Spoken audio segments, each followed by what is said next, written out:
السلام عليكم، ازيكم يا حلوين؟ عاملين ايه؟ يا رب تكونوا بخير. النهارده بقى هنعمل مع بعض بانيه مشوي. عملنا مع بعض قبل كده بس هنعمله برضو تاني. يلا بقى نسيبنا بقى من البقسماط والبيض والقلي والحاجات دي، ونروح خلينا في الحاجات الخفيفه اللي برضو ما تتعبناش في الصيف. هنعمل مع بعض تتبيله بانيه مشوي سهله جدا وسريعه. نعمل جنبها مكرونه بصلصه وسلطه زبادي، هتعجبكم قوي. اكل كله خفيف كده وما يضايقناش برضو في الحر اللي احنا فيه.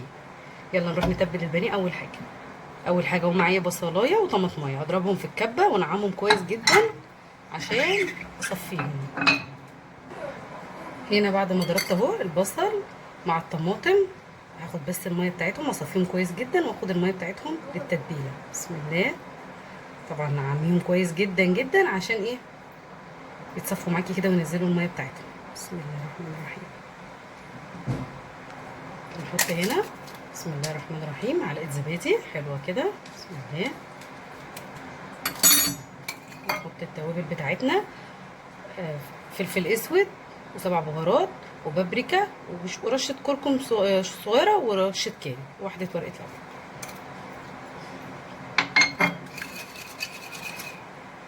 نحط عصره ليمونه، عصير ليمون. بسم الله. تبقى معلقه عسل اسود بتديها لون حلو، بديل الدبس الرمان يعني. رشه خل. بسم الله. وشويه زيت كده صغيرين. بسم الله الرحمن الرحيم. والملح بتاعنا نقلبهم كويس جدا جدا جدا كده. هنحط هنا صدور البانيه بتاعتنا، طبعا متقطعه يعني سمكها حلو كده، مش ولا رفيعه ولا تخينه، وسط.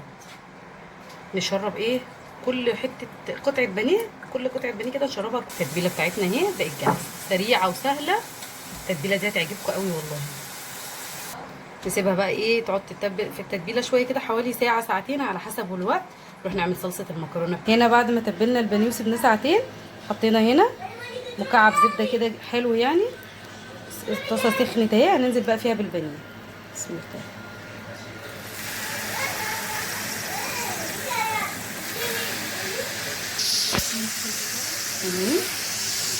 البانيه بتاعنا بيتشوي اهو.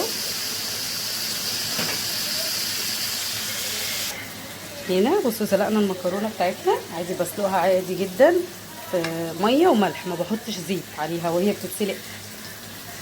نحط بقى الصلصه بتاعتنا. بصوا الصلصه بتاعتنا حلوه ازاي ما شاء الله، بسبب ان انا بصفيها.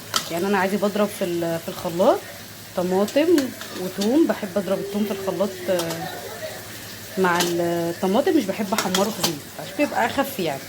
وبصفيهم بعد كده بالمصفى. بصراحه بتفرق قوي الخطوه دي في سمك الصلصه يعني وطعمها. مين بقى فيكم بيصفيها ومين لا؟ قولوا لي. وبكده غدانا بقى جاهز، سهل وسريع وبدون اي تفاصيل. عملنا مكرونه بصلصه بتاعتنا. الصلصه فيها تحفه ازاي. البانيه المشوي خفيف ولذيذ. وعملت حبيت اعمل جنبها سلطه زبادي، عملتها معاكم قبل كده. حطينا شويه مخلل. اكله خفيفه وسريعه، يا رب تكون عجبتكم واكون قدرت اديكم اي فكره. لو عجبكم الفيديو ما تنسوش تتابعونا وتستنونا فيديوهات جايه كتير. سلام.